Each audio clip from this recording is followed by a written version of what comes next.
ঠাকুর শ্রী শ্রী হরিচাঁদ, ঠাকুর শ্রী শ্রী গুরুচাঁদ, মাতা শান্তি দেবী, মাতা সত্যভামা দেবী শ্রীপাদ পদ্মে আমার প্রণাম জানাই। আমাদের এই বইমেলার সম্মেলন 29তম বর্ষ চলছে। এর আগের ইতিহাস আপনারা শুনেছেন। আর এখানে তাপসবাবু আমাদের সমাজের, তাপসকান্তি বিশ্বাস আমাদের সমাজ দরদী, তিনি হরিচাঁদ ঠাকুরের, গুরুচাঁদ ঠাকুরের সূক্ষ্ম সনাতন ধর্মের আলোকে আমাদের সেই তত্ত্ব বিশ্লেষণের করে বর্তমান মতুয়া সমাজের সামনে কি বিপদ এবং এই বিপদ থেকে কিভাবে রক্ষা পাওয়া যায় সে কথাও তিনি বলেছেন। আমি তার সূত্র ধরে আমি বলতে চাইছি,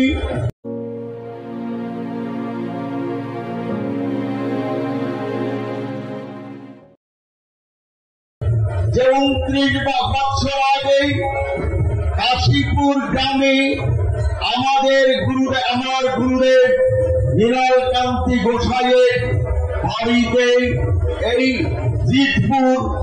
কাশীপুর জিতপুর অর্থাৎ জিতপুরের বাড়িতে সেই কমিটি তৈরি হয়েছিল। আমি সেই সময় থেকে আমি ছিলাম এবং এখনো আছি। আমরা এর আগে হরিপুরা মন্দির তৈরি হওয়ার আগে আমাদের সম্মেলন হয়েছে ওই বানেশ্বরপুর ওই মাঠে, আমাদের এই বইপুরা একটা প্রাইমারি স্কুলে। এরকম হওয়ার পর তারপরে যখন মন্দির করা হলো, জমি কেনা হলো এবং এটা ট্রাস্টি বোর্ড অর্থাৎ কোন ব্যক্তির সম্পত্তি নয়, এই যে মন্দির এবং এই যে জমি, এই যে দাতব্য চিকিৎসালয় এবং স্কুল তৈরি হচ্ছে, এসবই আপনাদের সম্পত্তি। এই সম্পত্তি রক্ষা করার দায়িত্ব আপনাদের। আমরা জানি সেই রাধেশ্যাম ঢালি, আরো যারা অমরেন্দ্র মন্ডল, আমাদের যারা পৃষ্ঠপোষক ছিলেন, অধ্যাপক মনীন্দ্র ভূষণ বিশ্বাস, অমূল্য কুমার বিশ্বাস, মৃণালিনী দেবী, তারা কেউ এখন জীবিত নেই, কিন্তু সেই কর্মধারা এগিয়ে চলেছে শ্রীমৎ নীলকান্তি গোসাইয়ের নেতৃত্বে। নীলকান্তি গোসাই শুধু গোসাই নন, তিনি সুলেখক, তিনি সুবক্তা, তিনি সঙ্গীত রচয়িতা। আমি আমার গবেষণা গ্রন্থের মধ্যে এখানকার যে অনুক্ত পত্রিকা বেরোয় তার ইতিহাস যেমন লিখেছি, এই মন্দিরের ইতিহাসটাও লিখেছি। আমি যখন 1988 সাল থেকে, কারণ হলো তখন আমরা সবাই মিলে ঠাকুরনগর পিয়ার ঠাকুরের নেতৃত্বে, তখন নাম ছিল মতুয়া মহাসংঘ, সেই মতুয়া মহাসংঘের প্রথমে আমি ছিলাম ছাত্র যুব সম্পাদক, তারপরে গোসাই ছিলেন সংগঠন সম্পাদক। এইভাবে আমরা 1982 সাল থেকে 1995 সাল পর্যন্ত আমরা ঠাকুরনগরের মতুয়া মহাসংঘের নেতৃত্বে আমরা নানা কর্মসূচি নিয়ে, ওই যে ঠাকুরনগরে দেখেন বড় নাট মন্দির, ওই নাট মন্দির আমরা প্রথম তৈরি করি এবং বিভিন্ন জায়গায়, ভারতের বিভিন্ন অঞ্চলে, পশ্চিমবঙ্গের বিভিন্ন অঞ্চলে আমরা ঘুরে বেরিয়েছি, সভা করেছি, আমরা কালেকশন করেছি। 1994 সালে 4 মার্চ যখন শহীদ মিনারে সভা হলো, মতুয়াদের প্রথম শহীদ মিনারের সভা, বড়মা কপিল ঠাকুর আমাদের সঙ্গের নেতৃবৃন্দ সেখানে মন প্রাণ দিয়ে সেই সম্মেলন সাকসেসফুল করেছিল। আনন্দবাজার পত্রিকা, যুগান্তর পত্রিকা, নানা স্টেটসম্যান পত্রিকায় সে ফলাও করে প্রকাশ করা হয়েছিল। এই যে মতুয়া তার আগে 1994 সালে 4 ডিসেম্বর কারমাইকেল হলে সর্বভারতীয় সম্মেলন করি এবং সেইখানে আমাদের মতবিরোধ দেখা দেয় যে ঠাকুরনগর থেকে বলা হয় যে তোমরা মতুয়া মহাসংঘের ব্যানারে এই সম্মেলন করতে পারবে না। আমরা আপনাদের বিভিন্ন সময় প্রশ্ন জানি যে ঠাকুরবাড়ির অনতি দূরেই মৃণাল গোসাইরা কেন আলাদা করে সম্মেলন করেন। আমরা মতের সঙ্গে মিলিত হতে পারিনি, তাই আজকে 2-4টে কথা বলছি। 1992 সালে 4 ডিসেম্বর কলকাতার বুকে ওই নেতাজি সুভাষ ইনস্টিটিউট হলে আমরা মহাসম্মেলনের ডাক দিই। তখন মতুয়া মহাসংঘ থেকে বলা হয় যে আমরা সাহায্য করব, কিন্তু তারা করলেন না। এক নেতা বললেন যে বিরাট বৈরাগ্য, মৃণাল গোসাই এরা মহান নেতা হয়ে যাবে, বড়মার কাছে নালিশ করলেন। তখন আমাকে বলা হলো কোন মতুয়া মহাসংঘের কাছ থেকে কোন টাকা আদায় করবে না। তখন পাশে দাঁড়িয়েছিলেন মৃণাল কান্তি বিশ্বাস, আজকের তিনি শ্রীপাদ মৃণাল গোসাই।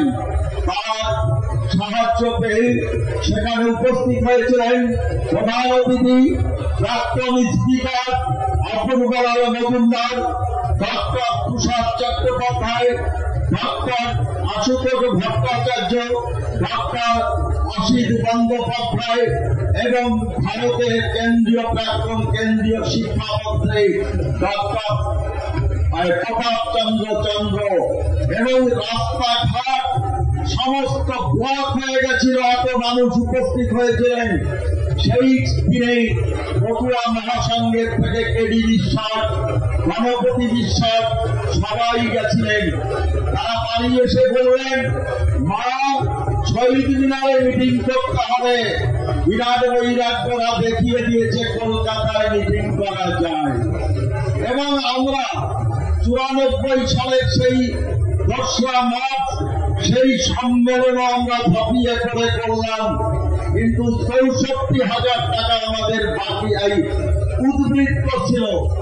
আর আমার সম্মেলন করে 1,20,000-এর মধ্যে 16,000 টাকা সেই যুগে ছিল। এই টাকাটা যখন কি করা হবে, কমিটি যখন মিটিং হচ্ছে, বড়মা বললেন যে আমি মানসা ঘাট করব। আমি সেখানে বললাম শান্তি দেবী আছে, সত্যভামা দেবী আছে, এদের নামে কেন ঘাট করা হবে না? কাঞ্চন দেবী আছে। তখন সেই 64,000 আর 16,000 80,000 টাকা রেখে আমরা চলে এলাম যে গণতান্ত্রিক পদ্ধতিতে এখানে কিছু হবে না। তাই আমরা 96 সালে এই সম্মেলন এবং মিটিং করার ব্যবস্থা করে আপনাদের প্রতিটা গ্রামে ওই কপোতাক্ষ নদের পাশের যে লক্ষ্মীপুর সমস্ত ওই কমলাবাস, ওই মণ্ডপ ঘাটা কোন জায়গায় না আমরা মিটিং করেছি। আজকে তার ফসল, আজকে আপনারা সমস্ত জাতি বর্ণ নির্বিশেষে এইখানে উপস্থিত হচ্ছেন। জনকল্যাণমূলক কাজের সঙ্গে আমাদের সংস্থা জড়িত। আমরা 2000 সালের বন্যার সময়, 98 সালের বন্যার সময় এবং আয়ের সময় নানা দুর্যোগেই আমরা এখান থেকে লরি ভরে খাবার নিয়ে গেছি। এগুলো আমরা করেছি আপনাদের সাহায্যে। আমাদের হেল্প করেছেন শুধু মতুয়ারা ঘন্টা বাজায় না, এই বাজনার অঞ্চল বা বাড্ডা থানার আজকে মতুয়া সম্প্রদায়ের আধিক্য, আজকে মতুয়া সমাজের যতগুলো রাজধানী বলতে চাই, বগুড়া, এই বাসবান্দপুর, ঠাকুরনগর, উড়িষ্যা, বিভিন্ন পশ্চিমবঙ্গের যেখানে যেখানে ওই মোবারকপুর বেতাই সমস্ত হলো আমাদের মতুয়া অধ্যুষিত অঞ্চল। মতুয়ারা যেখানে থাকেন তারা স্কুল করেন। আপনারা বনগা থেকে পর্যন্ত যতগুলো প্রাইমারি এবং হাই স্কুল করেছেন আমার সমাজের মানুষ নেতৃত্ব দিয়েছিলেন এই বিধায়ক মনীন্দ্র ভূষণ বিশ্বাস। আমরা তখনই তার একটা পত্রিকা থেকে পাচ্ছি, জগজীবন রাম কেন্দ্রীয় মন্ত্রীকে তিনি বলছেন এই হেরাঞ্চায় একটা কলেজ করে দিতে হবে। আর তার পরবর্তীতে বাগদা হরিগুরুচাঁদ সেবা সঙ্গীত নেতৃত্বে যখন আন্দোলন চলছেন, তখনই মনীন্দ্র ভূষণ বিশ্বাস বলেন আমি জমি দেব। সেখানে আমরা বিনয় গোসাইয়ের নেতৃত্বে সাইকেল মিছিল করেছি স্কুলের জন্য, কলেজের জন্য। গুরুচাঁদ হরিচাঁদ ঠাকুরের নামে এই কলেজের জন্যই এই বাগদার প্রতিটা গ্রামের মানুষ আন্দোলনে ঝাঁপিয়ে পড়েছিলেন। এবং সেইখানে আপনারা জানেন শেষ পর্যন্ত আমাদের সমাজের কয়েকজনের বিশ্বাসঘাতকতায় আম্বেদকর পন্থী এবং মতুয়াদের মধ্যে বিভেদ সৃষ্টি করার জন্য আম্বেদকর শতবার্ষিকী কলেজ তৈরি করলো। এই আন্দোলন যদি আমরা না করতাম, আজকে এই হেরাঞ্চার বুকে ওই কলেজ হতো না। আমাদের সমাজের মানুষ সর্বদলীয় বৈঠকের নাম করে গোপনে এবং তারা বলল শতবার্ষিকী কলেজ হোক আম্বেদকরের। আমরা বলেছিলাম আম্বেদকরের নামে বেতাই কলেজ আছে, আম্বেদকরের নামে দক্ষিণ 24 পরগনায় কলেজ আছে। আজকে আপনারা হরিচাঁদ গুরুচাঁদের নামে কলেজ নেই, ইউনিভার্সিটি নেই। এইবার আমাদের শুরু হলো যে হরিচাঁদ গুরুচাঁদের নামে বিশ্ববিদ্যালয় করতে হবে। এই লড়াইটা বিধানসভায় পর্যন্ত খোলা হলো। ওই ভাট ব্লকের নেতা ছিলেন, এখনো আছেন হরিপদ বিশ্বাস, 16 বার প্রস্তাব করেছে কনফারেন্সের সময়। আমরা 10,000 লোকের গণস্বাক্ষর নিয়ে আমরা সরল দেবের কাছে গেছি। আমরা গেছি, শিক্ষামন্ত্রী ছিলেন আমাদের মনীন্দ্র ভূষণ বিশ্বাসের ছাত্র। তাকে যে চিঠিগুলো লিখতেন সেই চিঠিগুলো আমি নিয়ে হাজির হলাম তার বালিগঞ্জের বাড়িতে। সেখানে তিনি করুণ ভাবে লিখছে যে কান্তি, তুমি তো আমার ছাত্র ছিলে গোপালগঞ্জ কলেজে, তুমি আমাদের জন্য এই কাজটা করে দাও, কলেজ করে দাও। কিন্তু তিনিও সেটা করলেন না।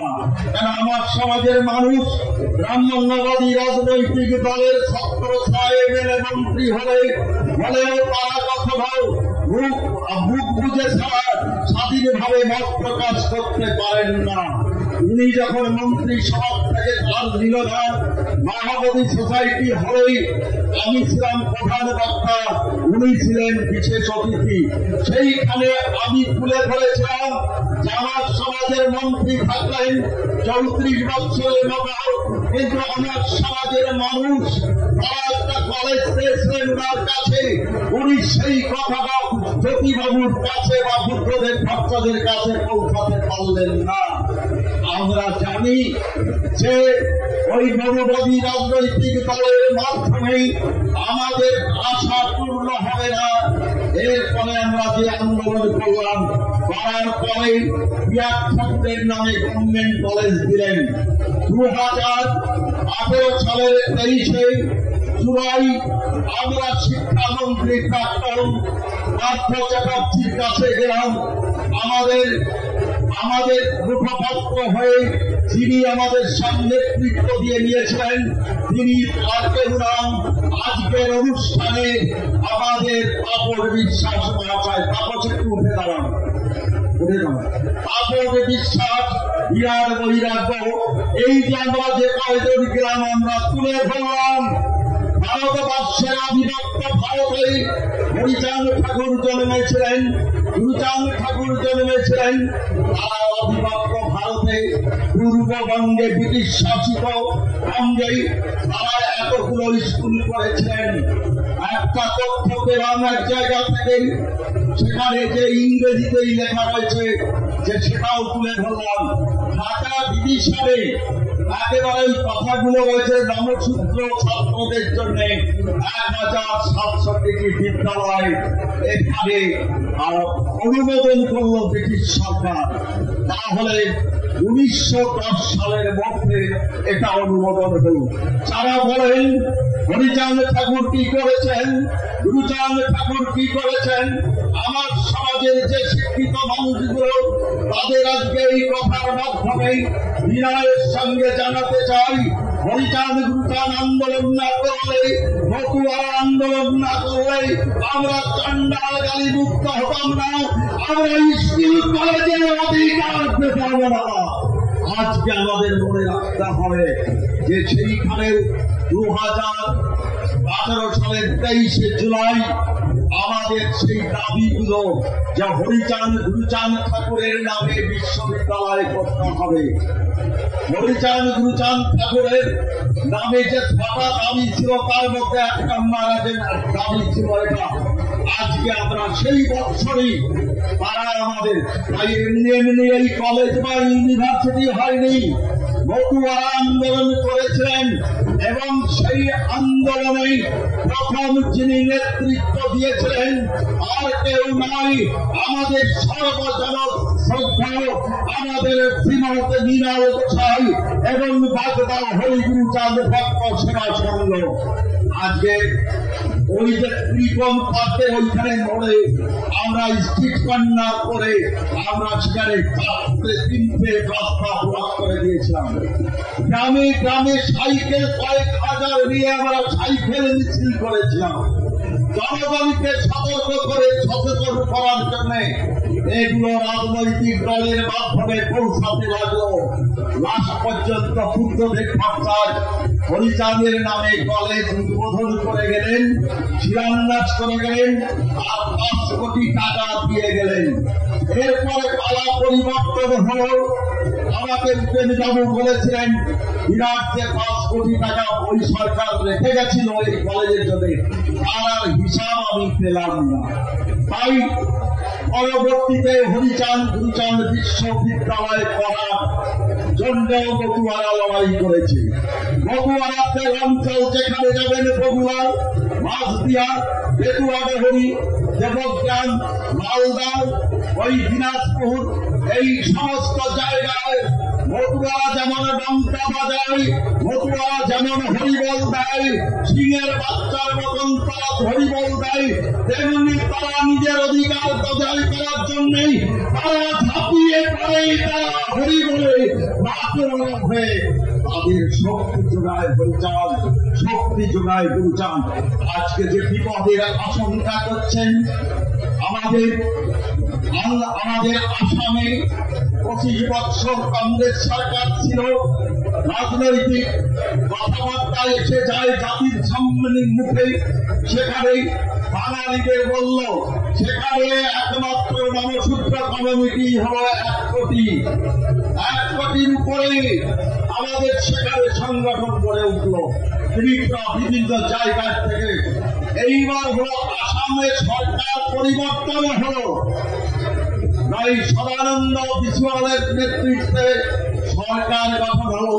কেন্দ্রে যে সরকার, রাজ্যে সেই সরকার তারা আমাদের নাগরিকত্ব হরণ করে নিল আসাম চুক্তির ভয় দেখিয়ে। তারও 19 লক্ষকে বাদ দেওয়া হয়েছে ডি ভোটার এবং তাদের ডিটেনশন ক্যাম্পে রাখা হয়েছে। যারা ওই মাটিকে ভালোবেসেছিল সিলেট থেকে, আপনারা যদি তথ্য খোঁজেন যে মেঘালয়ে, ত্রিপুরায়, আসামে আগের থেকেই নবসূত্রদের বসতি এবং উড়িষ্যায় নবসূত্রদের বসতি, তাহলে এই নবসূত্ররা শুধু নবসূত্রদের কথাই বলছি, যে 19 লক্ষের মধ্যে 12 লক্ষ নবসূত্র ভোটার হয়ে আছে। আজকে যদি সেই এনআরসিসি এর মাধ্যমেই আমার মানুষকে নাগরিকত্ব হরণ করার জন্য কদিন আগে দেখেছেন আধার কার্ডের উপর আঘাত দিয়েছিল, আমরা তাই বলতে চাইছি বাংলার মাটি দুর্জয় ঘাটি মতুয়ারা জড়ে বেঁধেছে, আমাদের নাগরিকত্ব তোমাদের দিতে হবে না, আমরা ভারত মাতার সন্তান, আমরা ভারতীয় নাগরিক। আজকে যদি এই কথাগুলো আপনাদের যদি মনে না রাখতে পেরেছেন, তাহলে আজকে এখানে টঙ্কা বাজবে না। আজকে উত্তরপ্রদেশে মিরাটে 55টা নবসূত্র গ্রামে উত্তরপ্রদেশে কারা ক্ষমতায় তারা আপনারা জানেন, সেখানে উত্তরপ্রদেশের মিরাট দিয়ে 55টা গ্রাম সেখানকার আটটা পাওয়া বা জমি অধিকার করে নিচ্ছে মাফিয়ারা, তার বিরুদ্ধে আমরা রুখে দাঁড়িয়েছি। আমরা সেখানে আপনার কর্ণাটকে আজকে আন্দামানে সেটেলার এবং নন সেটেলার বলে শব্দ বেরিয়েছে। যারা সেটেল হয়েছিল সরকারের অনুমতি নিয়ে, কিন্তু তাদের আত্মীয় স্বজন পরবর্তীতে গেছে বাগান জঙ্গল কেটে বসতি স্থাপন করেছে। আপনার বড়বেলিয়া থেকে 85 কিলোমিটার জাহাজে যেতে হয় লিটিল আন্দামানে। প্রতিটা বাড়িতে হরিমন্দির, প্রতিটা ব্লকে সার্বজনীন হরিমন্দির। সেখানকার মতুয়ারা 66.25% হলো বাঙালি, তার মধ্যে 65.50 হলো আমাদের নবসূত্র সমাজের মানুষ। সেখানকার তেলেগুড়া, সেখানকার অন্ধ্রের লোক, কর্ণাটকের লোক মতুয়াদের প্রভাবে তারা মতুয়া হয়েছে। আজকে সারা ভারত দেশ বাজের ফলেই আমার মানুষকেই সতীর 51 ফুটের মতন ছড়িয়ে দেওয়া হলো। তারা কত কষ্ট করে এই যে আগামী 15 তারিখে উড়িষ্যার নবরঙ্গ জেলায় যাব, 2 মাস আগে মালকানগিরি থেকে ঘুরে এসেছি। সেখানে আমরা দেখেছি সেখানকার সরকার ওই মালকানগিরির পথের নদীর তীরে যে মতুয়াদের একটা আশ্রম এবং মন্দির হয়েছে, বিশাল মন্দির, সেইখানে দিয়েছে নবীন পট্টনায়ক, তিনি দিয়েছেন 1,50,00,000। দিনেশপুরের যে গোপাল মহারাজের আশ্রমে সেখানে দিয়েছে 1,80,00,000 টাকা। আজকে আমরা দাবি করি কেন্দ্রীয় সরকারের কাছে, রাজ্য সরকারের কাছে, যদি অন্যান্য রাজ্যের এবং মতুয়াদের জন্য টাকা দিতে পারি, আজকে বইখোলার মন্দির এবং তার দাতব্য চিকিৎসালয়, তার শিক্ষা প্রতিষ্ঠানে আমাদেরও টাকা দিতে হবে। সেই টাকা তো আমাদেরই করের টাকা, আমরা সেই আদি। কিন্তু আমাদের শেষ লক্ষ্যটা কি? আজকে সামনে এর মধ্যে যদি সিএ লাগু করে দেয়, আমাদের আপসবাবু তো বললেন এই ধারা পূরণ করতে হবে। আর সেই ধারা, আমি তো চাকরি করেছি 6টা জায়গায়, এখানে আমার জন্ম, আমি যে মুখটা সব ফর্ম পূরণ করতে যাব, তখন আমি হয়ে গেলাম শরণার্থী। আমার বাবা এদেশে ছিলেন, মারা গেছেন, আমি এই দেশে জন্মেছি এই পশ্চিমবঙ্গে। তারা আমাদের মানুষকে বুঝতে হবে, আমাদের কত বড় বিপদের মধ্যে ফেলে দিয়েই আমার ভোটটাকে দিয়েই তারা সমস্ত শাসন চালাবে। আমাদের সতর্ক হতে হবে, হরিচাঁদ গুরু তাদের নামে সমস্ত প্রতিজ্ঞা করতে হবে। আমাদের যে বাধাই আসবে রাখবে না, আমরা এগিয়ে যাব, লড়াইয়ের ময়দান থেকে আমরা সরব না। এই কথা বলে সকলকে আমার প্রণাম জানিয়ে এখানে আমি আমার গুরুদেবকে, মৃণাল গোসাইকে, আমার মাকে নিরুপমা দেবীকে এবং অন্যান্য সকলকে আমার শ্রদ্ধা প্রণাম জানিয়ে এখানে বক্তব্য শেষ করছি। জয় হরিচাঁদ, জয় গুরুচাঁদ, নমস্কার।